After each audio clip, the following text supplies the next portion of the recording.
Welcome, Spartans, to the latest Podcast Evolved Book Club. I'm your host, Oran, and with me today is Krysta. Hi. And David. Hi. And we're going to be talking about Halo Legacy of Onyx. Yay! I'm so angsty right now. Yeah, so high school. I just want to be a Marine. I hate this Legacy of Onyx place. It's so stupid. Oh my god, these aliens. Oh my god. Alright, and that's the book.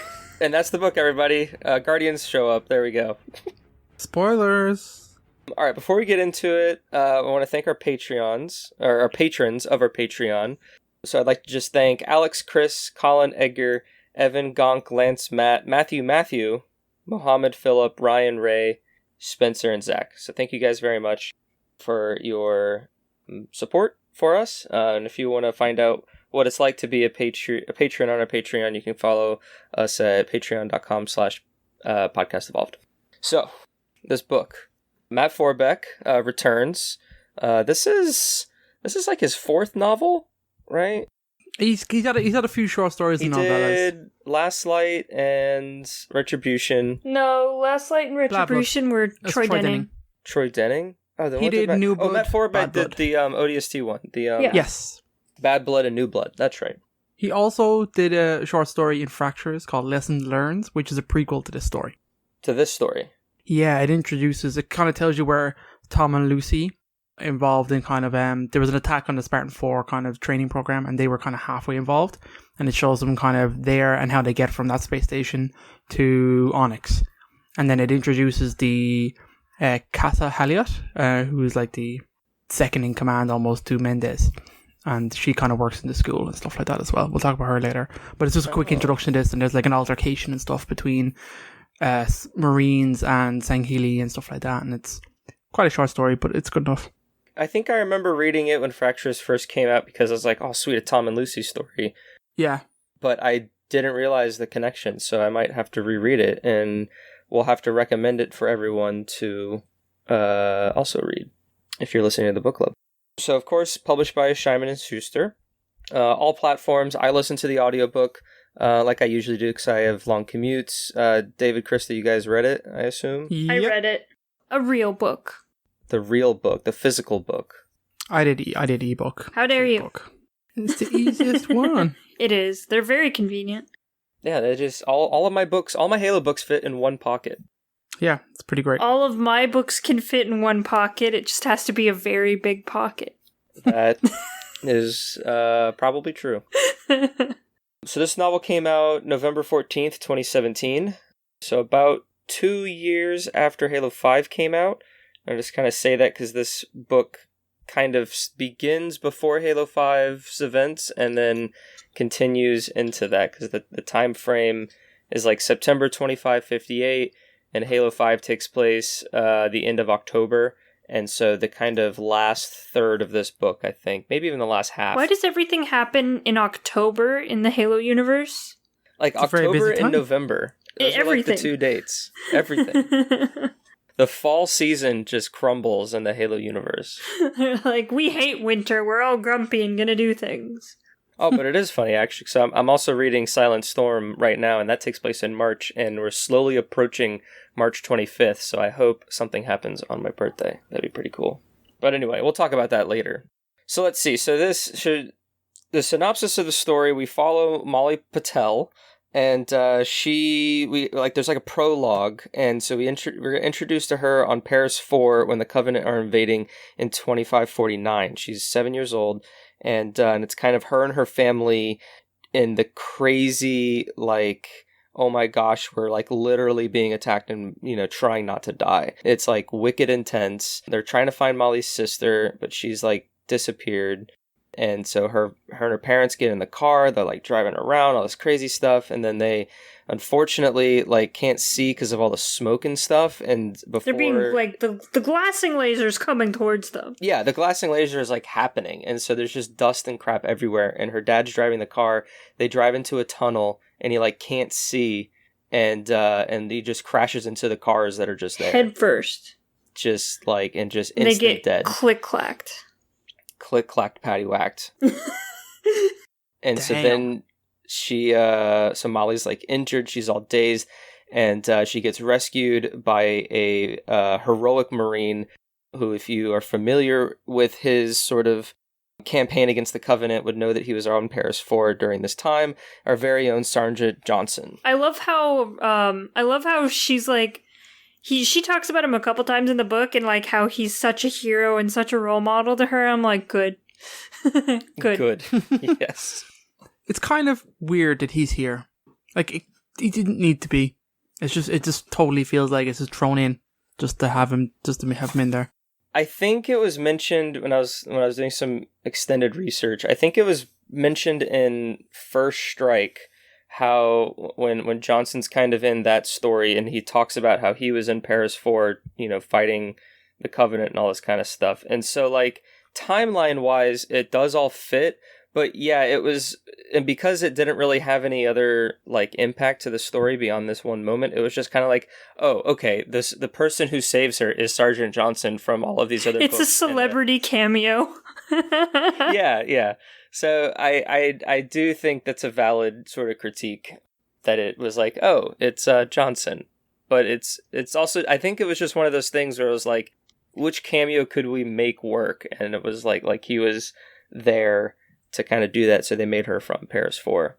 So anyway, so that was really, really intense opening chapter, and so I really dug it when I was reading it. And then the angst settles in. So then about 10 years later, Molly is now, or I think it was 9 or 10, she's 16, she's now living on Earth, and she's with kind of foster parents, and she's, the outsider, going through teenage drama and all this kind of stuff and trying to Well, they call her the Miracle Child. Who does?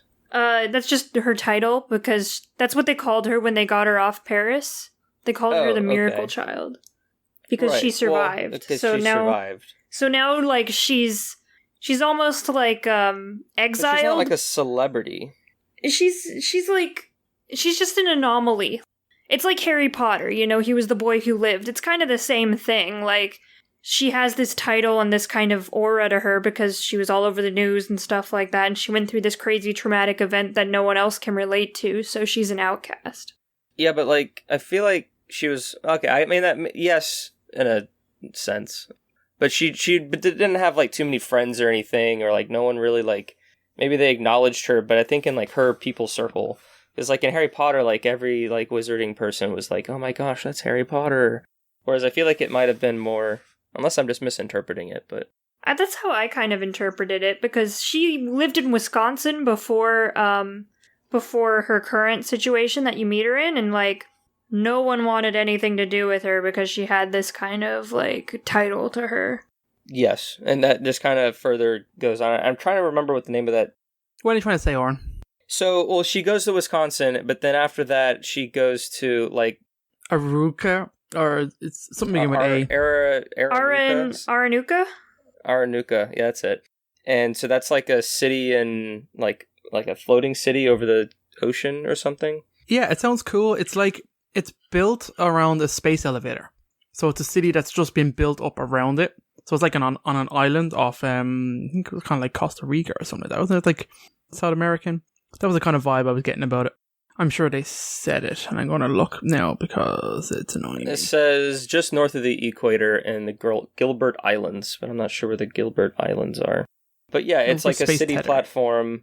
But yeah, so she's in these like strange, like, well, I guess Wisconsin's not that strange, but her foster parents are like scientists, and they're like top scientists in their science field. And so they kind of go to these research centers. And so she kind of is at the mercy of them to like kind of follow them around, and she's like not really upset with them, and they're like really good like foster parents, and they like care for her and all that kind of stuff. If there's one thing this book sells well, is that those parents are amazing foster parents. Well, they're amazing in terms of like how loving they are, but they also kind of, once we get to Onyx, they kind of just disappear. Well, because they're working. they're working, yeah. Hey, kid, stay out of trouble.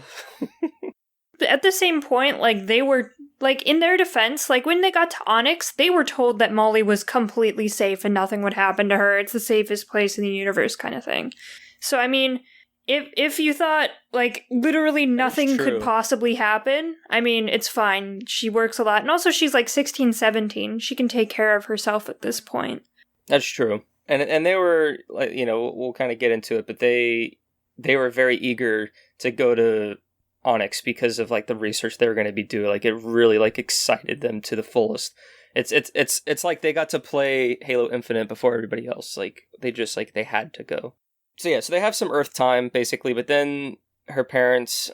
Did we write down their names? Oh, we feel so Yeah, bad. Asha and Yang. Asha and Yang. And so they're like, hey, Molly, so we want to go to Onyx. And she goes, no, I don't want to move again. I'm such a teenager. Oh, it's so mean. And then they're like, girl, you don't even have any friends here anyway. What the hell do you have to lose? She's like, Yeah, but, you know, I wanna be in the Marine Corps and the Space Command and all that kind of stuff. They're like, there are Spartans there. And she's like, what? Boom, Spartans? I'm there. Oh, man. All right, let's go. So then they go to Onyx, basically.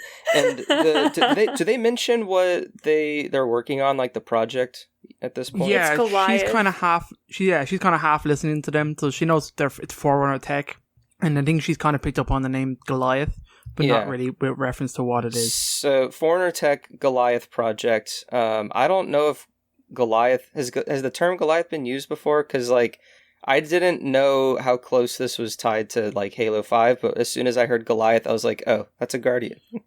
Yeah, I don't think they mentioned. I think this is the first place that it was mentioned. It's Project Goliath. I'm going to try and see. It's the first and only time I can think of hearing about it. Same. But I just feel like just because we know so much about It's kind of on the lore, nose, right? I but mean, it's a little on the nose. This giant Forerunner thing. So anyway, so they go and then they have this really cool chapter, which might be like my favorite chapter it's the in the whole book. Yeah, it's the first appearance of the game, Project Goliath. The introduction to Onyx? Yeah. Yes. It's so good. Are they on a Prowler?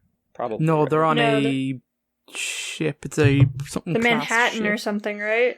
Yeah. It's like a Pillar of Autumn, pretty much. Oh, okay. So they're on a giant ship bringing, you know, supplies or whatever, and it's Molly. It's UNSC Milwaukee. It's a Poseidon class light carrier. And so they meet the governor of Trevelyan, Hugo Barton. Who was in the Kilo 5 trilogy, Yeah, which is kind of funny. There's a bunch Kilo 5. there's a lot of tie-ins. Yeah, tie-ins from them, which was pretty cool. But he basically says, "Hey, you're coming to Onyx. Let me tell you about Onyx because it's super secret. You know, no matter what you know about it, you probably don't know everything." And so he talks about how a little bit of like Ghosts of Onyx type of information of how it was like for training and research, and it's a Dyson sphere, and it's like ginormous, but there's like kind of cloaking tech, but like it was really cool. Where it was like someone asked like, "What color? Like how what do you see from space?" And he was like, "Well, it's so big. When you look outside, it just appears to be like black and brown." And he was like, "If you look over there, you'll see a bunch of stars, but if you look over there, it's just blackness. That's because you're looking at Onyx, but you can't really tell because of like the light isn't like shining on it." I gotta give this chapter and Matt Forbeck a lot of credit for really explaining Onyx, like, really, really it does a well. great job. Yeah, I feel like some of the other books didn't quite get the concept fully, like, in my mind, but it really, like the fact that there's a star in the middle and planets are orbiting it and stuff like that, like, it kind of all came together in this chapter, and I kind of was able to fully grasp exactly what Onyx is. And it's freaking huge. Like, I think I missed the sheer scale, and I think it kind of makes sense because Requiem is also like really, really, really large Dyson sphere. Just like they were saying that like you can put all of Earth's inhabitants in Onyx, and like they could all live like basically on their own and not interact with anybody because of just the space between everything. Also, you can't even see the horizon at all. Like, you don't see the Earth curving up or anything. It's just too far away and too big, which was something that I actually didn't understand when reading the old books. I thought, like, you could just see everything curving up, but it's so vast that you can't actually see it. Yeah, it just kind of looks flat. Like, you can't... Like, if you were to look at Earth's horizon, like, oh you my can god, see that, and Onyx is flat.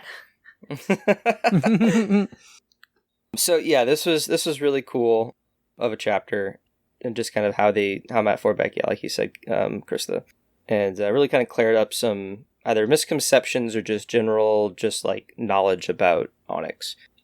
So then once we get to Onyx, we see some more familiar faces. We meet Mendez, who trained the Spartans, Spartan 2s and Spartan 3s, along with Tom and Lucy from the Kilo 5 trilogy. Yay!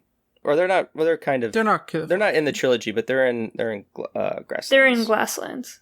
We meet them. Molly meets them. She's like, "Ooh, cool Spartans," and then they kind of talk about secret stuff that Molly listens in on about Project Goliath. Dude, can I just say real quick, Molly like eavesdrops like a couple times in this novel, and she listens to everything, and she's the worst at it. Like 5 minutes after she eavesdrops, she pretty much just says everything she heard to her foster parents. Yeah, and they're like, "Oh wait, so you were listening?" And she goes, "Oh yeah, I was. Whoops, she's so dumb. Oh my gosh, just with that in general, like every single time, it's just she says something, and they're like, how did you know that?" She's like, "Ah, shit." It's like, oh my god. Kids from school. Very nice. Everyone at school is very nice. So speaking of the school, so the principal of the school, or the academy, or the institute, the Pax Institute, she is a Sangheili, and her name is Kasha, and Mendez and I guess Tom and Lucy wanted to introduce Kasha to Molly directly, because like also prior to this, Molly has just such a repulsive sense and like viewpoint towards Sangheili, because they attack all aliens, really. Yeah, really all aliens, and she's kind of living in that mindset because they attacked her family on Paris 4, then they attacked Earth and Africa, and just like she just like didn't want to interact with them at all, and then she sees a Sangheili like the first day she arrives. She freaks and she's, like, the fuck out already. too. Oh yeah. She's like, why? Oh my gosh, why am I like? Oh my I was trying to avoid these people. These aliens and all that. But they have a pretty nice interaction, just kind of greeting each other and sharing perspective on how, like, you can call us aliens, but you're an alien as well, like to us or to the other. Yeah, that students. was a great kind of breakdown of that, of like obviously trying to get her to think differently and perceive that like you're aliens to me. Do you know what I mean? That like so we don't really use that terminology anymore. I really like cool. Kasha, sorry. But she's very maternal, which is weird to see in a Sangheili, just because we don't interact with the women Sangheili very often in books and stuff like that, and so... Well, we're getting more of them, and like obviously kind of precursor to this was one of the Kilo 5 where you see another female Sangheili in the forefront. Yeah. Raya, who's important in terms of some of the characters in this book. I like it. I like her a lot. I like Sangheili. I like to see them more in stuff. I like to see them... And we could talk about a little bit about this when we get to Dural, but like there's like the code of honor that the Sangheili live by, and we get that in most of every book that features like Sangheili factions. But to see other aspects outside of that one instance is always nice to see. But like still have that kind of foundation. So in characters like Kasha and Bakar, like they're Sangheilis from that lifestyle, but they have their own identity, and they kind of are taking the events and like living with them, and so it's great to see kind of that change in their character. But to get kind of on that, after they do their meeting, we have the first day of school, and so Molly goes to school, and again she's wants to be just to herself. She's like, "Oh, I just want to be here for 2 years so I can leave," and all this kind of stuff. I'm just going to stay in my lane. And she kind of sits by herself, and she sees all the other Sangheili and Ungoi sitting alone. And is it Kareem who comes first, or is it? It's Kareem. Okay, so we're the second character of our group that we meet is Kareem, who's another human. His parents his dad's a pilot. His father like left him when he was young. That's true. And then I forget what his mother did. His mother is a Ungoi that's specialist. Right. So she studies the Ungoi. And so here at Trevelyan, That's kind of what she's focusing on, and that's why they're there. So they kind of bond a little bit. Molly doesn't want to be as open. Kareem kind of just starts talking about himself a little bit and kind of gets some perspective in her eyes. And then an Ungoy just appears and just kind of says, "Hey, what's up? Can I sit with you?" She's my favorite character. I'm like, oh my gosh. Like, after I read this book, I would play Warzone and I feel so bad. I'm like, these Ungoy are so adorable. Yeah, she's great.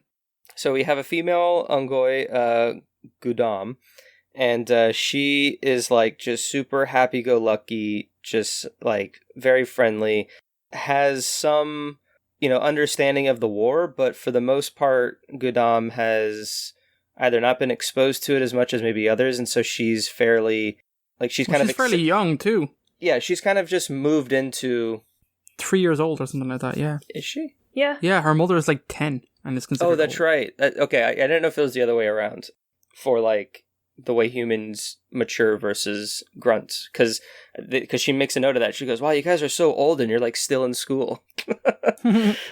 But she kind of accepts, the status quo and understands what happens, and they even I don't know if it's like at this moment, but like later on they're trying to say like, I can't answer for all the crimes that like my species has done towards you, so you shouldn't hold, like, I can't blame you for all the things your species done to my species, and so you shouldn't also blame me for all the crimes that my species has kind of done in the past, because that was, years ago, and we're moving on. We're trying to move on from that.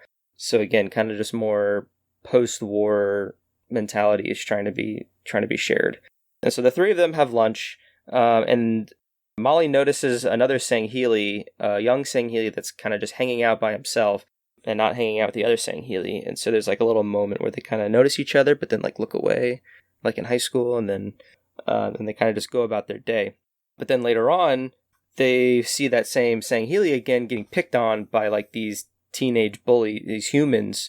This guy Kyle. It's always a Kyle, isn't it? Always a Kyle. Kyle and a Carl.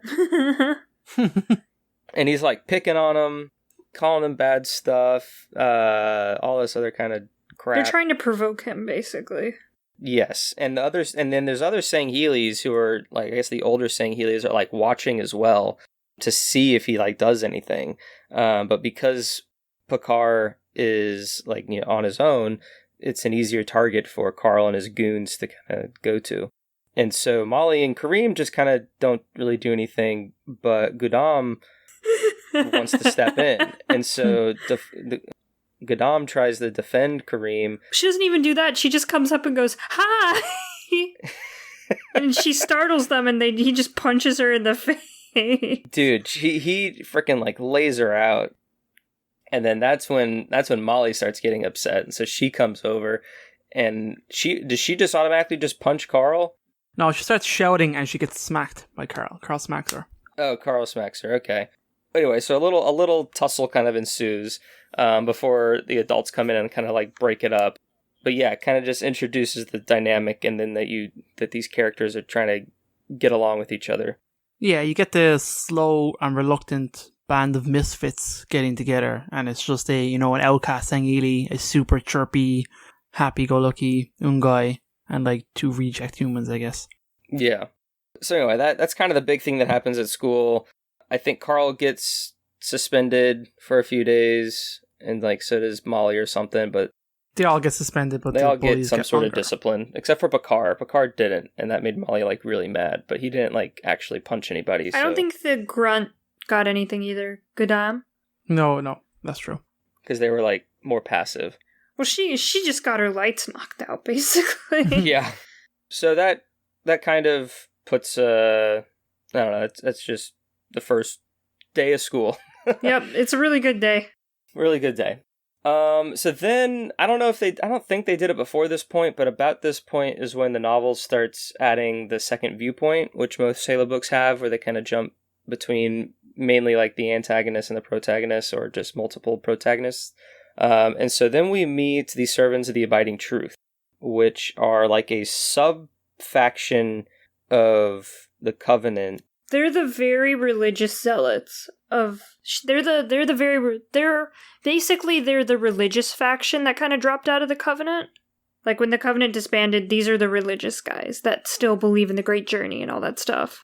Or not necessarily the Great Journey, but just like, or they just really cherish Forerunner, like the gods. They consider them like the gods and all that kind of stuff. And so although they understood that the Covenant was like corrupt and stuff, but there was, it was based off of truth or whatever. And so they wanted to continue that truth. And they felt that the humans on Onyx were... They're blasphemous, basically. Yeah, they're being blasphemous by living there and kind of putting their own influence there, not like, relishing and cherishing the Forerunner construct and all that. So the leader of the Servants of Abiding Truth is the Pale Blade, Dural Madame, or Madama, which you don't... So it's part of this book as well, and I think you learn it through Molly and Picard at school, is kind of the lineage of Sangheili, in that to avoid like favoritism, your father, if you're a male, you don't know who your father is, and so all of your superiors you just call your uncle because you don't know whether they're related to you or not. The mothers know exactly who each kid's lineage is to prevent inbreeding and stuff like that, but even the fathers aren't really supposed to know who their sons are. Yeah. This kind of really came about in the Kilo 5 trilogy, where like Julian Dama and Tal Vedkam is like, he's the leader of the Swords of Abiding Truth, so that's where they're kind of introduced and built up. So you get this character leading off from that, because there's another kind of side story where, and they kind of talk about it a lot, where Tal Medcam, I can't remember, he was the previous leader, and he got assassinated, and then that made Jurl the leader of Abiding Truth after that. So that's kind of like, he's kind of thrust into it, and he's very young. So that's kind of, you get all this perspective pretty quickly. Yeah, and his kind of maturity also plays into making him a little bit more rash. Yeah. And just kind of like really bloodthirsty and all this kind of stuff. And they call him the Pale Blade because I think he has like a pigment thing with his skin. So the Mandamas are always very pale. Like, that's just part of their keep. So that's why they call him the Pale Blade, because he has pale skin. Oh, is it all Mandamas? Or I thought he was like extra pale. It's from that region. I think it's where they're from. Oh, okay. It's like a characteristic of where they're from. So Dural talks with his servants, and they're doing their thing, and they hear about the portal that Julam Dama used to escape Onyx, and through, a Sangheili or whatever, Dural kind of coerces him to kind of spill the beans, and so he discovers this portal, and this other Sangheili's like, well, you need, like, how are you going to know, like, how to activate it? And he's like, oh, well, I have an engineer. And so they take the engineer... Even keel. They don't really say how they got... They found him in another keep. They found him on like some planet that they were on. Sanghelios, or just... No, I don't think it was Sanghelios, but they found him somewhere, and they took him from that planet. They gave a brief intro that they found him somewhere and just took him. Okay. So they took him, and they're like, activate this portal. And so they activate it, and they bring over like a few ghosts and a few banshees, but it's a relatively small like unit. And when they arrive, they kind of arrive at some sort of facility, and there's some humans there doing some research, and they're like, "Oh snap! Well, we got to kill everybody, otherwise they'll tell that we're here." And so they kill everybody, and then there was some kind of backlash from I think it's Baran. Yeah, he's the eldest kind of commander.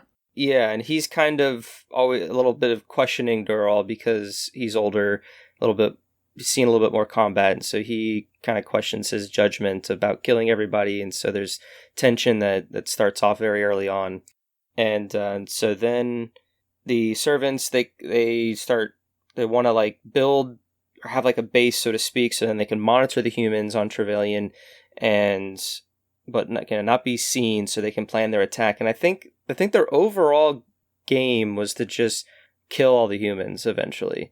Yeah, he's very much an angry young boy because he realized that he hates the Arbiter because the Arbiter's forces killed his mother in Thursday War. So he's very much, I'm coming here to Onyx to get all the Forerunner shit to use that against the Arbiter and take back Sanghelios. Essentially what he's trying to do. Okay, so that's the big end game. Yeah, his objective here is just to get here, kill all the humans, take over the place. So, and then the kind of first step to that, the way they see, is that if they can capture another engineer, then they can kind of work from there. They came here assuming that there would be tons of them, and they're really awesome. Yeah, they kind of just assume, like, well, if the humans are here, I mean, they obviously are dumb and they don't know what they're doing, so they have to have at least a few engineers, and then because Onyx is just, vast and all that kind of stuff, they're pretty confident that there'd be multiple engineers that they can acquire and that kind of stuff. And so that kind of jumps into the kind of first major, I guess, like conflict or like just action scene, so to speak, that happens in the book. And so on the school side of things, Molly and their class, Kasha and them, they have a field trip to the repository, which is like a hangar, if I understand it. Basically. Pretty much. And so they go there, they meet another character from the Kilo 5 trilogy. Mike Spencer. Love him. He, is... you guys might be able to better describe him than me, but he seemed kind of almost like a cowboy.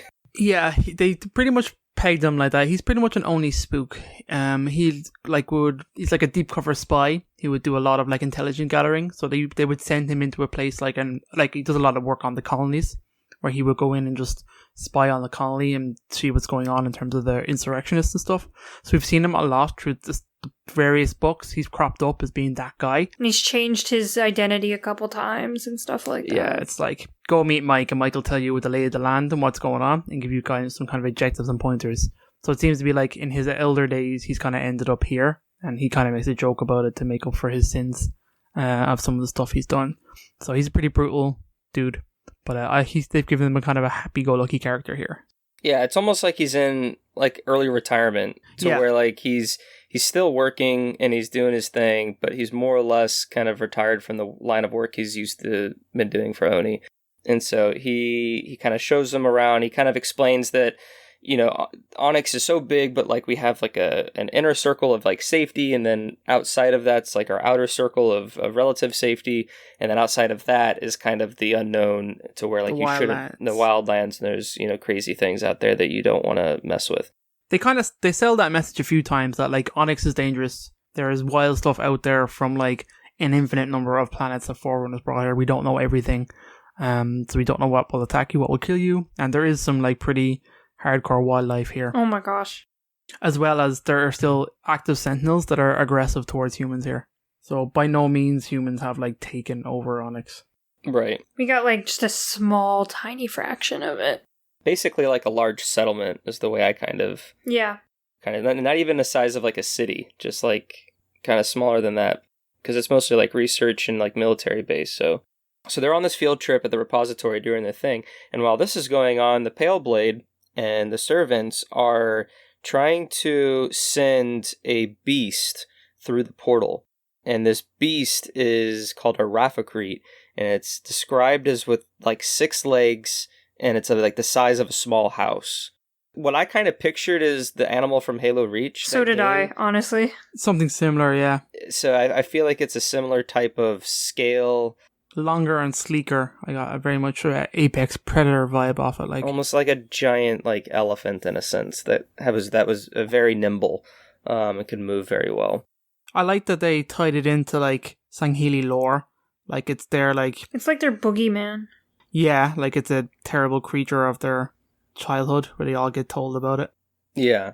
So the Pale Blade and the servants managed to throw the Raphacrete or lure him to trip and throw himself through the portal, and the portal then leads to the repository. And so during this field trip, the Raphacrete just gets thrown into here. It's so confused. It was just being instigated by all these other Sangheili, and they're running around and they're like, oh my gosh, kids, run away, you need to run away, you're gonna be dead, you need to go get into safety. And so all the kids run off except for the 4, our heroes. They all kind of just stay there and watch for a moment. And so Kasha runs off, and Mike Spencer runs off, and I think Marines and people are shooting it. Well, at the very start, Mike Spencer gets its attention and kind of uses it as it crashes through all the vehicles that are inside this repository, which is a mix of Covenant human and Forerunner vehicles. They also mentioned a few times that there's vehicles in here with a combination of technology, which sounds cool. So like human ships incorporating Forerunner tech. It sounds like Warzone vehicles, honestly. Pretty much. And then he gets its attention and distracts it by shooting it, essentially to pull it away from the kids. And then Kasha, through a conversation with Bakar, who is another character is revealed soon, but like he is pretty much says, that's this creature from our lore. Did you not remember what it's supposed to? Oh, it's supposed to really hate high-pitched noises. So she's like, you are right, that's exactly what it is. I'm going to go and die and distract it and save Mike. Tells the kids to run away again. They don't. And then she like whistle. Is it her? Yeah, she whistles, doesn't she? And yeah, like, she runs away from the kids as well, and she whistles, and so the Rafficrete tries to go towards them, or her.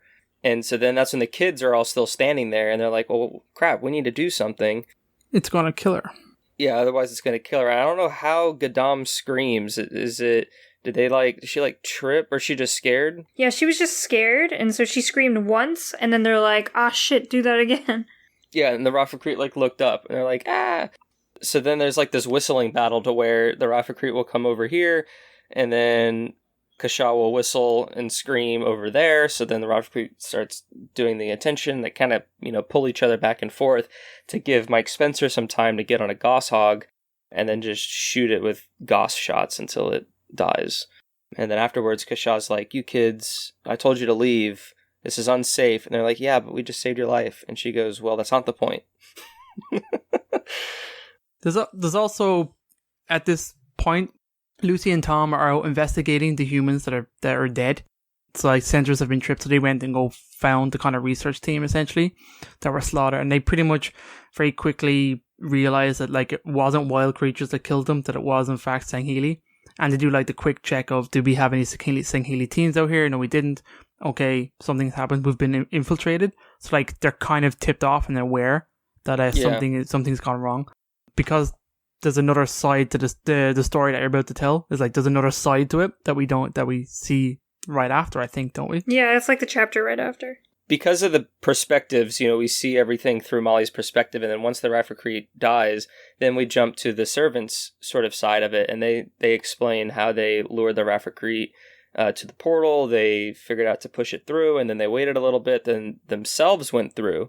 And their thinking was they would throw the Rafficrete in there and be able to distract the humans and get an engineer and extract an engineer out of it while they were doing that. And so they're kind of like seemingly like unsuccessfully sneaking around like this mob of Sangheili. And so they're trying to sneak around, but then something catches Dural's eye and he sees Bakar and he goes like, no, it can't be. And it's again that kind of pale skin from their keep, and so he recognizes Bakar, but he doesn't really say it to the reader just yet. But he knows that he's seen Bakar before, and it's revealed that they're related. And so the Rafficrete ends up dying, and they're like, well, crap, we can't be here if the Rafficrete's dead, so then they like evac and they retreat through very unsuccessfully. Like they're kind of a joke throughout this whole novel. They don't do too much. Well, they cause havoc. And if there's one thing the Pale Blade says is that, he says it later on, is there's one thing that we can do, like we can cause chaos. And that's pretty much what they did. And he's constantly being questioned, and this whole way through, like, his plan seemed okay, but I guess he doesn't really account. He didn't seem like they learned a whole lot, like they were studying the humans and all this kind of stuff, and intelligence gathering. I think they even offhand said, like, we learned next to nothing in their surveillance. Like, yeah, their intentions and, like, their game plans are, like, typical and good, like, from what you would get from a Sangheili, like, like, strike team. But I think just because of the lack of leadership and the lack of just kind of, like, experience in those types of situations results in them not being able to, like, really do anything. So it's like they have a great plan and they know what they need to do, but because they're kind of unskilled, they just suck at doing it. But then they kind of capitalize that towards the end, and that kind of shows how they do have the determination. It's just they lack the leadership and the proper discipline to really carry those types of things out. So then that kind of causes more distress between Dural and his lieutenant Buron, and so they're kind of continuing to like butt heads and stuff. So then comes a little bit of a lull in the book. You kind of get a little bit more school, a little bit more servants kind of fighting. Well, or, we learn themselves. about Bakar because on the surveillance tapes they see the entire thing. Like That's one thing as well. I mean, the Pale Blade and the Servant Arc here, they just take into no account whatsoever what the human countermeasure might be, and they're just caught on like CTV footage running around inside thinking they're sneaking places, and like it's kind of ridiculous. And it's like clearing stuff because like they're like, oh yeah, this is Picard, we know who he is, his name's or no, not Picard. This is Dural Mandama, he's related to Jul Mandama, we wanted to let you know because they're talking to Picard about it, and Picard's like, no, you can say it in front of like everybody. And so then it's learned that Picard, his real name is Asim, and him and Dural are brothers, and they are direct descendants or sons of Jul. Yep. Mandama. Who at this time is still alive, running around as the Didact's Hand. So the Requiem shit's happening right now, pretty much. Exactly, Halo 4 is underway. Yeah, Spartan Ops is basically going on right now. So yeah, they're doing their thing, and so this is like, oh, big shocker, oh my gosh. And all this saying Healy had like no idea, so, or maybe Kasha knew, but... Kasha knew. Kasha did know, because she adopted him. Because Kasha's taking care of him. Yeah, she adopted him and brought him here.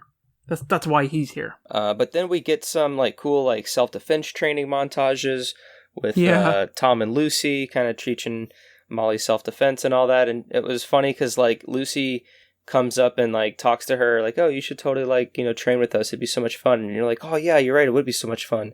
And then like all the other people show up as well. And it's not like private lessons. And she goes, oh, what the heck? Like, this is so stupid. Like, why would I ever do this? And Lucy's like, you didn't expect just us to teach you private lessons. And then she's like, ah, fuck. Yeah, it's interesting because, like, you think, like, Molly's the central character, but she's by no means the most important character. Like, her parents are the important ones, like, uber important, and, like, they're given preferential treatment. And Molly just has interactions to all these important people because of her parents or her foster parents. So, like, it's funny to see her getting, like, taken down a peg when she realizes that she's not the center of the universe. Yeah. So yeah, that's kind of it, really, until we get to kind of the big, like, third act of the book. Is there anything else you guys want to, like, touch on before we get into that whole thing? Like, anything about events or characters or anything? I liked, I didn't like the school stuff, but, like, generally speaking, I'm not a big fan of Molly. I think she's kind of a frustrating main character. She is, yeah. But I know where the book is going. You can see it's a slow build from her, let's say, maybe racist or biased tensions towards aliens, to see those walls get broken down over time. That is interesting, but it's kind of driven really hard into you. Where like her inner monologues are like really like to the point. I do really love learning about the Ungoi and stuff like that. I thought their culture and their family structure, it's all really well explained, and all of the stuff about like the Sangheili and kind of how their cultures and how like Bakar is such like an outsider because he rejects violence. He's like a real pacifist, and that's so unlike what Sangheili are. And you get these great conversations between him and his brother later on, which I loved, the kind of the two sides. And you don't get to see a Sangheili like that. Yeah, that's what I was saying kind of earlier. Like, it's nice to, because like in most of the major books that have, I guess, strong Sangheili antagonists, like they're all military discipline, order and tradition and stuff like that. And so they have all these firm qualities. And so for the most part, they follow a similar cadence to them with, the little bit of discrepancies for their individual characters. So it's nice to see just any other side of that from a Sangheili. And so, yeah, to kind of get that from Kasha and even from Asim or Picard, whatever you want to call him, is a good kind of addition that they added to it. And yeah, like the school stuff for the most part I liked because it was fairly informational.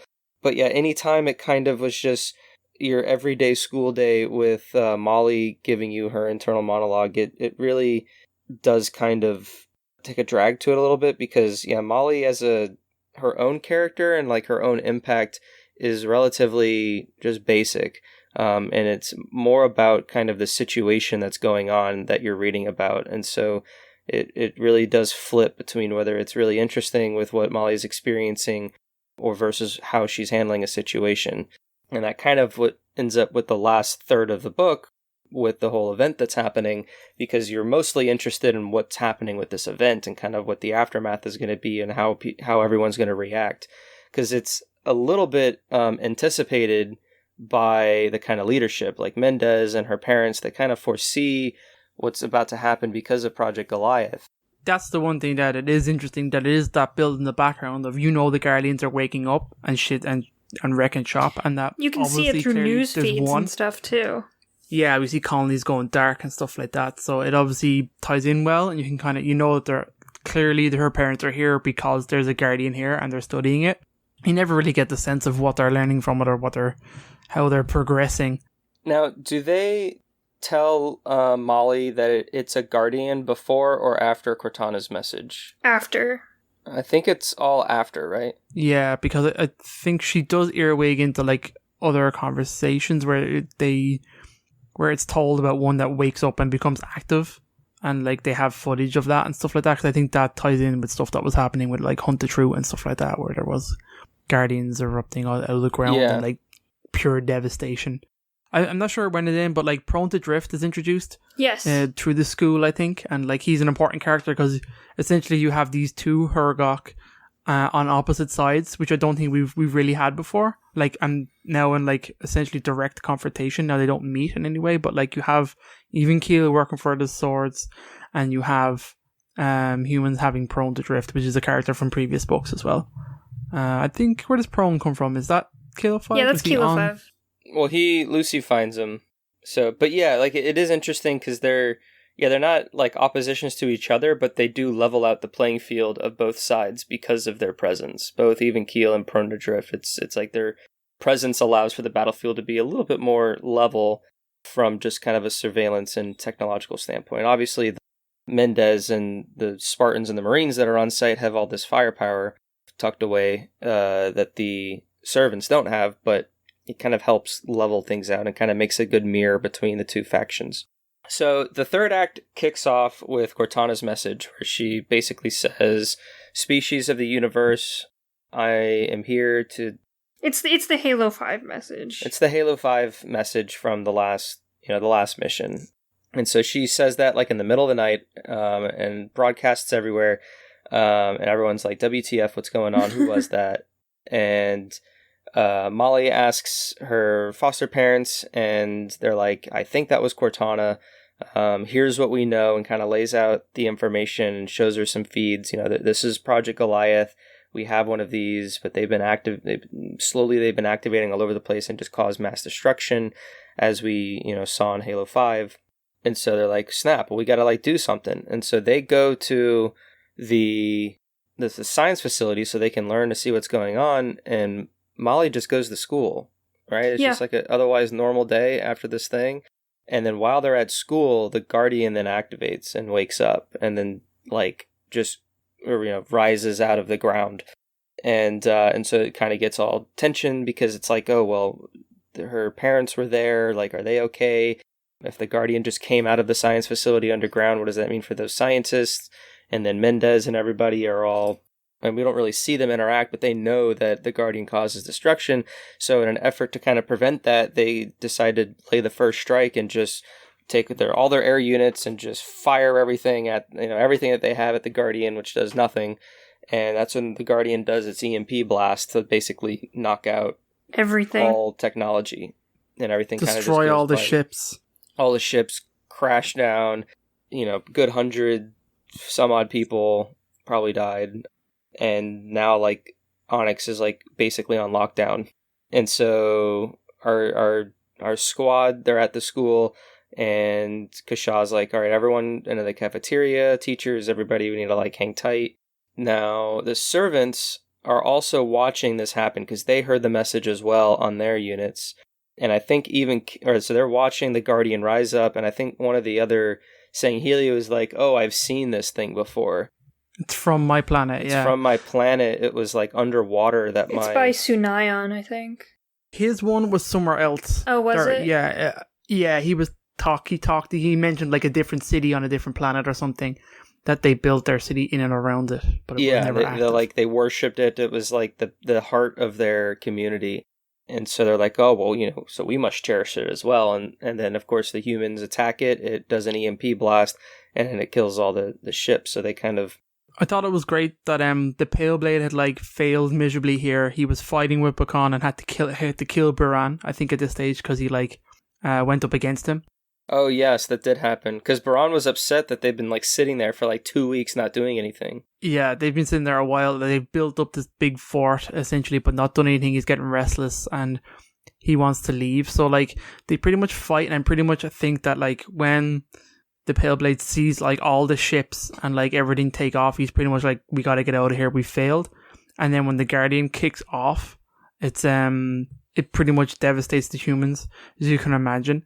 And then the Pale Blade immediately switches to just the perfect moment to strike. Let's move. So I thought that was cool, where he was so down and out, and then immediately I'm straight back in again. Yeah, well, I mean, he also defended not leaving because Buran wanted to leave, and he's like, no, we need to stay because of this. And then he sees all of the forces, so then he flips and then flips back. So it just kind of shows how immature and rash he is, and he just can't make up his mind. Yep.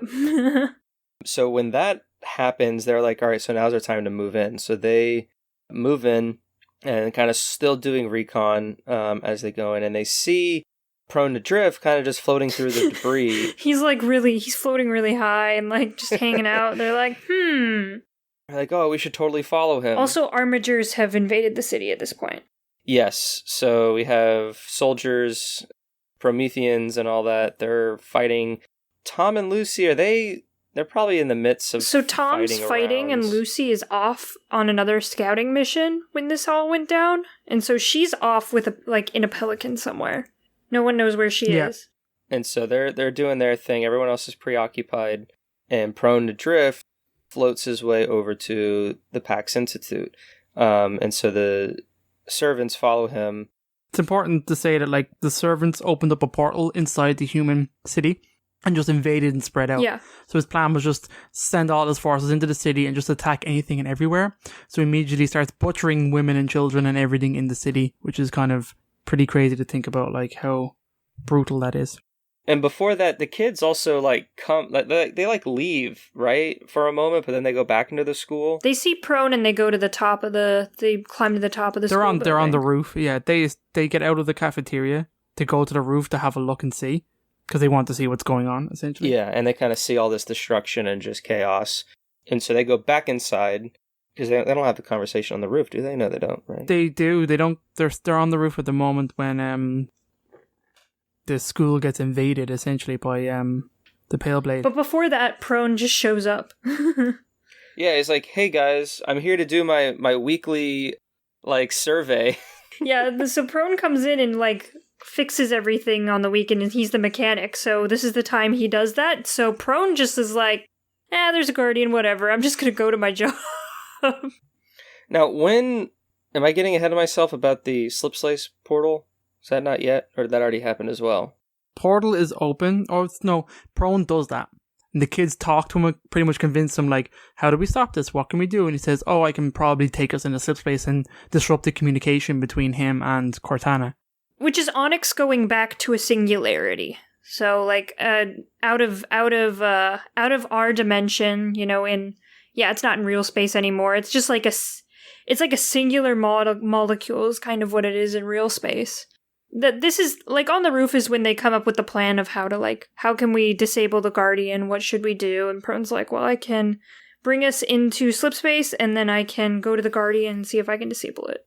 And honestly, those two things are kind of, some of the biggest takeaways from this story, really, in terms of how would we fight a Guardian? And you kind of see it done here, which is kind of cool to see. Because you have to think that, in the coming Halos, they're kind of important. Yeah, we're going to be building to that to some degree. So they're on the roof, Pale Blade comes up, and so then we have the big confrontation, kind of the nice moment between... Well, before that, Pale Blade goes into the canteen and just wrecks shop and pretty much kills some kids. Yeah, he kills some kids. He kills Kyle kids. The bully who deserved it. This is what you get for bullying, kids. They go in the cafeteria and Kashaw's there and they're talking and stuff and Carl just goes up and punches him. Yeah. just like almost probably breaks his hand. And so, yeah, Dural says, where is the engineer? I need it now. And like breaks his arm. And then after Kasha like continues to not give him the answers and all that kind of stuff, he just straight up kills him. Well, he kills him when Bakar is there. It's when the engineer shows up. The engineer starts demanding like he leaves the students alone, and then Kasha gets shot. He shoots Kasha. He shoots Kasha, breaks the kid's neck, and says, "You're in no place to demand things." And then the engineer's like, well, "I'm just gonna kill myself," and that's when he stops. And he kind of did did he bluff about having that collar that? He clearly does not have that collar on, but I think he was talking about overloading his translator machine that he built. That was the impression. That's what he was going to detonate, not like the Halo Reach. Oh, I thought collar. I thought he had like the ODST brute collar. Yeah, no way he had that on. I'm pretty sure he was talking about the translation. He was just gonna like overload it and turn it into a bomb, pretty much. So then Dural takes the engineer and then wants Bakar to come with him as well. Yeah, those conversations were great between him and his brother of like the two sides of Sangheili at war. Just how like obviously the prophets lied, we were all wrong, what you're doing is wrong, and just the heated conversation with these two brothers is great. And it kind of clearly draws a line in the sand between what they are. And then Tom shows up, and Tom tries to save everybody. Because he's a Spartan. He's a Spartan. That's what Spartans do. Does Dural shoot him here? No. Tom follows him to the repository. Tom runs back, yeah, because Molly and the rest come down. So they're all doing their thing. Tom chases after him, but before they get to the repository, Tom gets injured, though. Yeah, he gets stabbed. And I thought for a moment, I was like, are they really going to I thought they were going to kill him off. I'm like, are you serious? Are you kidding? Tom has done, like, nothing. Yeah. He had, like, a cool fight of him versus all the Sangheili, and he's just knocking them out left, right, and center, taking dudes out. And then Dural stabs him. Stabs him through the chest with a sword. Click-clack. Dead. Seemingly, possibly, maybe dead. And so then Molly is like, guys, we gotta go after him, of course. We have to go through the portal to Gadam and Kareem. This is kind of where her story takes a bit of a stretch for me. Yeah, definitely. Like, this whole ending scene is really weird. Like, I'm like, It's a little, I don't know. I have mixed feelings about the whole ending, but we'll get to there. We're almost there. So they jump through the portal. They're in, like, the woods. They're trying to find the servants, chasing after them. And then while they're running, they notice that there are these strange jaguar-like they're like beasts giant green cats. Yeah, and they're, like, also chasing the servants. And so they're like, oh, crap, but we don't want to get too close to them because we don't want them to chase us. We want them to kill all the servants. So then they, like, split up and try to get around the servants, and they try to use the same tactic and have Gadam, like, scream and stuff. To be fair, that's a pretty good plan. For these kids that I realize they've picked up and they've armed themselves with weapons. I'm like, you guys are not getting into a firefight with Sangheilis. Like, no way. Yeah. I think they lent into that good enough in terms of, like, the plan they came up with was to have these big creatures intercept the Sangheili and which is them. Literally, like, the thing about these kids is that they're pretty helpless, so obviously the final fight between them is going to be weird, and they can't do a big firefight or anything like that. Yeah. They can't have a Tom and Lucy fight themselves. Oh, also, speaking of Lucy, Prone has contacted Lucy and gave her their current position as he's being carted away by the servants. And the servants cop that out. Well, because they were like, Dural's like, what are you doing? And he's like, oh, I'm contacting Lucy so she can come save me. I love the engineers. They're so good. Dural's like, what the hell? Yeah, exactly. So then a bunch of confusion happens. These panther beasts are attacking left and right. Dural's doing his thing. They're all fighting. Dural gets betrayed by another commander, another lieutenant named Rook. He like attacks him. He like stabs him in the knee or something. He breaks his knee. Yeah. And the Panthers are just completely wiping the floor with these guys. And so the Sangheili start to retreat. And then Bakar starts grabbing, like grabs Dural and tries to pull him away. And Dural's like, no, I can't go back. Like, I've like been dishonored, like I should kill myself because I'm like so broken. I'd rather die to like save my honor. And Bakar's like, shut up, like it doesn't matter, like you should live. And then they have this nice moment where Dural basically starts whistling, and then like shoves Bakar away to kind of say, hey, Panther dude's coming, so you either stay here and die with me or save yourself. And so then he like does a cool little like Emil freaking knife stab jump thing and like rides the Panther away or whatever. What I thought was cool is that like the Panther bit on the energy blade and then like broke through it. Like that sounded awesome. Yeah. Yeah, so he like runs off, presumably to die. Gets carried off by the Panther. But then there's another Panther that's still there. All the Sangheili by this point have run away, and then that's when Lucy comes and she like crashes her pelican like into the Panther. I thought that was funny. That perfectly fine pelican. Let's crash it onto. You gotta crash it. It's really it's great. So they're like, "Holy cow! Yay, we did it!" But doesn't Lucy get injured here as well? Are there more Sangheili that she fights? Yeah, they go after Prone, and there are Sangheili that they can go too far. Oh, that's right. Okay, so they run away. So then after they kill the Panthers, they kind of regroup, and then Lucy wrecks shop, but gets injured. She gets shot. But does Kareem flies the Pelican so he can activate the guns? Yeah, he activates the guns first, and then eventually starts shooting. And so she's shooting to kind of give Lucy cover fire. So he essentially murders the shit out of a ton of Sangheili. Essentially. Good for him. And then they save Prone adrift. And they get Lucy on board, but she's pretty much going into shock. Yeah, she's pretty beat up. Quickly come up with the plan to save the day. So they're like, what do we do? Like, well, I can fly the Pelican because I've been taking simulation tests. How hard can it be? And they're like, and then Prone says, well, if you get me close to the Guardian, I can like, disable it, of course. And they're like, oh, well, that sounds like a great idea. And so they take off. Lucy, like, passes out. They try to get close, but there's, like, the energy pulse, like, coming out. So they're having trouble, like, getting close. Oh, yeah. The Guardian's in, like, a standby mode, kind of, because it hasn't been able to reconnect. But, like, it eventually, Prone says, it establishes some form of connection. Can't pull them back out of slip space, but has somehow gotten back in touch with Cortana. So it starts to activate again, and it has like this like passive pulse that it's knocking the ship away so they can't get too close. And then they do the stupid maneuver.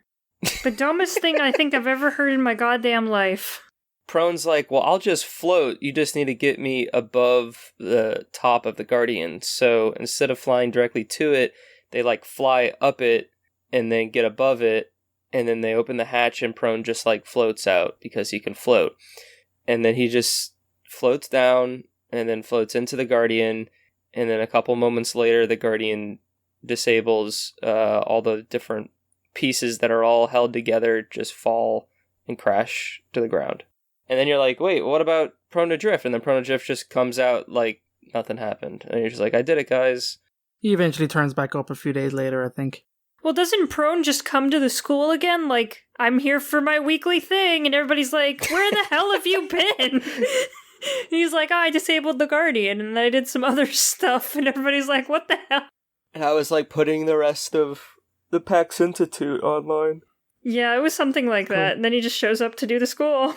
Yeah, so then it's like the usual like wrap up, like everyone's okay, a few kids died here and there. But, like, Kasha's okay, Tom's okay, Lucy's okay, Mendez is okay, the foursome are alright, and then Prone comes back. Molly's parents, both of them are still alive, and now they're just like, okay, well, we're still in slip space. They're just hiding from the Guardians, then. Yeah, they're just kind of hiding. They're staying in the slip space bubble, essentially, because they can't. If they deactivate it, Cortana could invade or send another Guardian. Yeah. So before they kind of figure out what the next plan is, the book sort of ends. But presumably, all the leaders would get together and put their heads together and see what they can do. So it kind of alludes to that happening next. But then the book ends, and then we have an epilogue where Dural survives. Shocker. Yeah. And so he gets back to the keep, and then whoever... It's a cool moment. It is really cool. It really is. He's, like, completely broken. He limps back there. And then he like practically crawls. And then he just he immediately goes to Ruck and just stabs him in the throat. Yeah. So good. With like his broken sword, which I thought was awesome. This like sputtering broken energy sword. And then he basically, the servants that are left, he was like, I have overcome so many things, like, who dares to like still challenge me, like, speak up now. And like no one says anything, and he's like, perfect. And then even Keel comes over, and he's like, hey, I've started to put everything back together, so we have like power here and there. We're in slip space, but that's not a big problem. By the way, I found this hangar with like large Forerunner ships, if you want to go check it out, and like weaponry and stuff. And he's like, oh yes, so do I. And then he's like, all right, great, it's this way. It's one of the planets, right, in the middle of Onyx. I think that is so cool. I love that idea that like we've now got this not really micro, but like this little solar system that like battle happening now. You got these two forces that are eventually going to be built up, and they're just going to have to like survive because they're trapped inside with the humans. So now that we've wrapped up kind of the story, like they obviously left off on a cliffhanger. Like, even though like it makes sense that Onyx is separate from the galaxy now, so that like none of the Guardian shit can happen to it. But there's obviously going to be a conflict between the servants and humanity. Do we want Molly to be the main character in that sequel, or do we want it to just be Tom and Lucy again? It has to be Tom and Lucy, right? To be fair, like, these kids, like, they don't really have anything. That was just a unique scenario that they fell into. They don't have much of a place in the in the overarching Halo universe, except for being just kids at school. Yes, the only thing I would say is different is that we've gotten young adult novels that did something similar. It's like exact, like, Battleborn is pretty much just this, but with a little less, like, child murder and, like, animals eating people. And, like, I guess a slightly more real, or maybe unrealistic, I don't really know, use of the kids in terms of they're now being used as experts because they understand the location. Yeah. As opposed to, like, now where I don't see any, like, maybe Bakar can in terms of like Sangheili. I don't. He really could be a Sangheili warrior, but that's not him. But he doesn't want to be. Like, Molly could eventually become a Spartan. Like, that could happen in the future, like if she gets into the UNSC and stuff. But that's not going to be for a long, long time. Yeah, that's way off in the future. There's not really any place for these characters to really go, other than being like a cameo in the next Onyx book.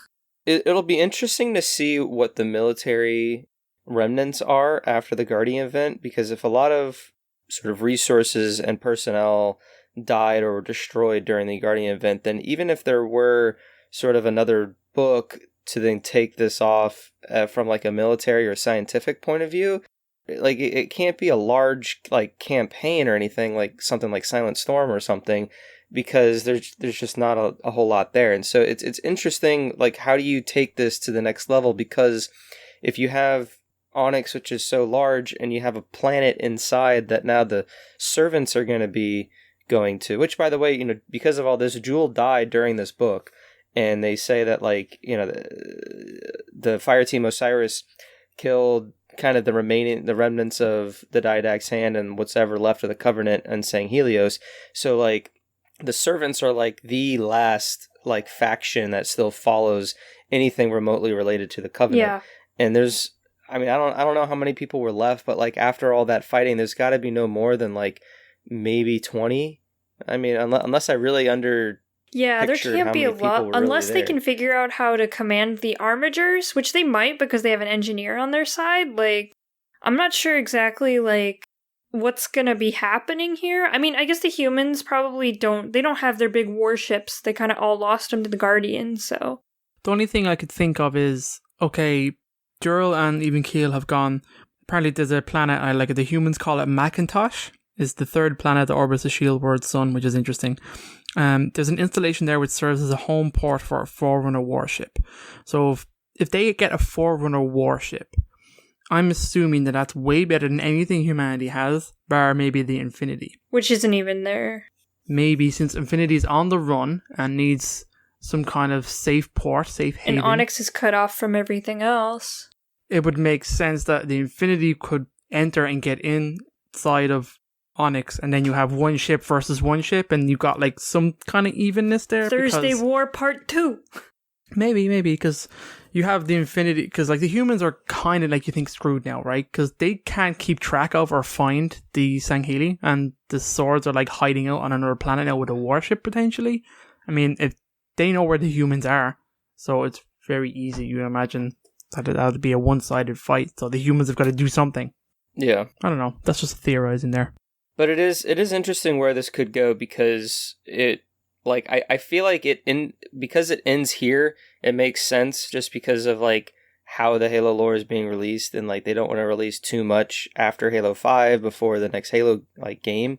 But because Onyx is now more or less isolated from the rest of the universe, you almost could have a story that takes place even at the same time of like Halo Infinite and stuff. But because it is kind of cut off from the rest of the universe, it's its own enclosed like thing now. It's kind of like Halo Wars 2, where it takes place a couple months after the events of Halo 5, technically, but it happens in its own vacuum, so to speak, and it's not until like the very end, like the legendary ending of that movie or that game, that it kind of has a reference to the state of the universe. So there's obviously going to be some sort of story, but yeah, I feel like it should go back to Tom and Lucy, because, you know, they're great characters that we've had through a few books by now. They haven't gotten their own standalone either, which would be nice to have. Yeah, like it'd be nice to give them a little bit more of a focus on something, and I think bringing Mendez back into the picture, being like their commander, even though he's like retired. Yeah. And so like that dynamic definitely, I think, like you, Krysta, has more of a story than us following Molly and these band of misfits again. Molly served her purpose. Like, I'm sure if Matt Forbeck does revisit Onyx, like, Molly will be there in some capacity, but it's not going to be the same. I mean, like, even the Warden could probably show up if they really want to bring him into Legacy of Onyx. They probably could in some fashion, but like, I feel like Tom and Lucy, like, they did a lot of good characterization, especially with Tom. Like, when Tom was fighting the servants alone, he was like, oh my gosh, I'm gonna die here without Lucy. I thought that was really sweet. So they obviously, like, Tom and Lucy have more of a story and more characterization to tell with each other. So it'd be nice to have them be a focal point of a book. And even now, like, when did she talk a whole lot at the end of Glasslands? Not really. Like, Lucy was, like, at the end of Glasslands, like, she is mostly screaming and crying, honestly, like, from shock and stuff like that. Because if you don't know, Lucy didn't talk for, like, 15 years after a failed op, which eliminated most of the Spartan 3s. The class of Spartan 3s. Yeah, it was the beta, right? Mm-hmm. Yeah. Yeah, Tom and Lucy were the only survivors, right? Which is why they're so close. So, I mean, Lucy has a lot more to talk about, too, and like, Tom and Lucy were kind of just there in Glasslands as well. Like, they were not anywhere near a focal point. Like, we really got a good, like, a good concentration in this book of what their character is and, like, kind of who they are, especially from Lucy, having her now, after those events, like, she's finally, like, opening up. So I think having a story that focuses on them and like, whatever the sequel would be is very easy to kind of open up character moments for them too. And I feel like you could even maybe take take Molly and kind of insert her maybe more into, like, what her foster parents do, and maybe kind of give us more of the science side of things. So then that way it's not like these kids continuing to... She could be, like, on the comms or something like that, but I don't see Molly anywhere near the front line, and again. And it just doesn't make really any sense. Like, even if you skip 2 years and she's now a Marine, like, she's going to be, like, super enlisted. So, like, she's not going to have, like, all these leadership qualities and stuff that you would, you know, maybe follow for, like, or, like, if you look at Renegades and Smoke and Shadow, like, Ryan, like, we start her story when she already has, like, a team together. She already is a leader. The only thing that might happen is that we might get a time jump, and then we might get, because they're cut off, their resources are limited, so maybe it's everybody needs to be a bit of something. So, like, there's maybe a case of, like, people get trained up and stuff that they don't really shouldn't be normally, simply because we don't have the people to do everything. So she might end up being important just because she gets an important job, or because there's so little people. So then basically Battleborn. Yeah, pretty much, yeah. Oh, yeah. I pretty much just described Battleborn. Yeah, pretty much just Battleborn. All I'll say about the book anyway in general is that second time reading it, I think I enjoyed it more than I did the first time. I can't remember what I've said on it in the past, to be honest. I was trying to think, was I positive or negative? You were kind of meh. It? You were like, you kind of had the same reaction to Hunters in the Dark. Yeah. Again, not a bad book by any stretch of the imagination, and there are certain things about it that I really liked, like events, and some of the character interactions are very good. And I definitely enjoyed it more, I think, the second time around than I did the first time. The angsty teenager stuff does get, like, way too much. It's just like, oh... Like, I expect it when I read Battleborn, because it's a young adult novel, but, like, oh my goodness. In a regular, like, 400-page Halo book, it's like, ooh, this is a little much. Yeah, I think this book was definitely, like, well-written, and I think, for the most part, well-told. And I had a lot of intrigue, I'd say, in, like, the first third. And then the second third just kind of was like, okay, where is this kind of going? Like, I know where it's going, but where is it going, if you know what I mean? And then when it finally gets there at the end, it's just kind of like, okay, cool, this all happened, but then now what? Yeah. Like, it didn't really, there really wasn't a resolution. So, like, it kind of felt, like, incomplete in a sense. The resolution really is that we can take down Guardians. Do you know what I mean? That's the kind of thing. And then obviously you get, it's setting up for whatever the swords eventually amount to, whatever they do next. Yeah, but it's like the Banished are like a bigger threat than the servants. Oh yeah, definitely. You know, like it's almost like what I guess they would have to basically find armigers in this planet and find firepower. So then it's them leading Prometheans and stuff, which we've already seen as well. But which is fine. But I mean, like that would, to me, that's really the only, like, because I don't know, but. But we'll get something. I think soon. The biggest problem is, where could you go with it? Where could you go with this book that isn't Battleborn? That isn't kind of because it already treaded over the same ground as Battleborn did, and now Battleborn's trying to become like a trilogy and stuff like that, and is getting more books. Battleborn, I think, is concentrated on those characters. Like each of those characters have their own point of view. And that we jump through, and so we learn a little bit about each one of them as the chapters go on. Whereas I think what makes this different from Legacy of Onyx, and then what Meridian Divide would be different from whatever the sequel to this book is that we get Molly and them in their own little section, but we have to see more of the servants and more of Tom and Lucy, and so we get kind of a more traditional Halo novel to where we get all these different viewpoints doing all of their different things that come together at the end for a resolution. And then, yeah, it just kind of has some young adult stuff in there when it's talking about Molly and stuff. But I think a time jump, yeah, would be necessary to kind of mature Molly a little bit, mature Kareem. You know, Kareem could be like maybe a better pilot and kind of help now that all the pilots it would give the servants dead. Like time to like figure out all the Forerunner shit. And you can I don't know, is Halo Infinite what, 61? Do we know? I don't think we have an exact years? Like it's 3 or 4 years between Halo 5 and Halo Infinite. So like if you could jump it to that sort of time frame, or even jump it less than that, and still be pretty isolated, pretty on its own, and just enough time to make it mature. I'm excited to see what happens in Onyx, because Onyx is such a great place to tell a story.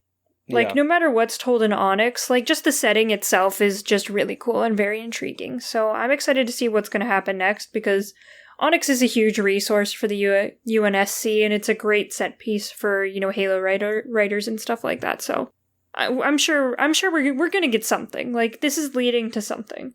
Yeah, definitely. Hopefully it's next year on an unannounced book, but we'll keep our ear to the ground. Any other final thoughts from you guys? I want a grunt as a friend. Yeah.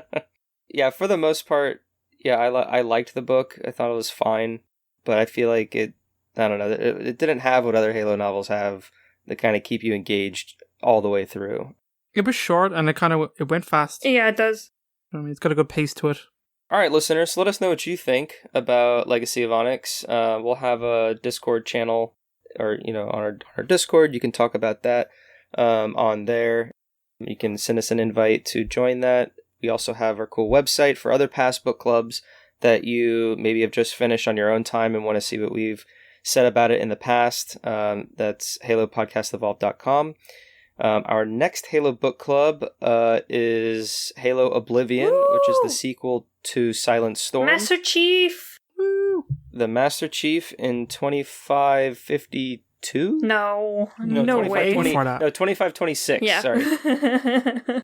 Yeah, 2526. I think it's like a couple months after Silent Storm. Yeah. Silent Storm was like March, April, and I know that just because I'm reading it right now. So Oblivion, I think, is like that summer. So it's like literally the next mission. So we get to find out more about Master Chief and Blue Team in the heat of the Covenant War. And then after that is also Meridian Divide, yeah. in November. So they're both sequels. So if you haven't read the first book, then go ahead and give those a read as soon as you can. And then listen to our book clubs on both of the first. Yes, so we already have Silent Storm, and we already have Battleborn as book clubs. And again, you can find those on our website. And an amazing interview with Troy Denning. Yes. We do have an interview with Troy Denning. Let's see, what else? That's about it, huh? Yeah, that's about it. That's it. Great, guys. Well, this is Halo Podcast Evolved. I was your host, Oran, and with that, until next time, evolve! Evolved. Evolved.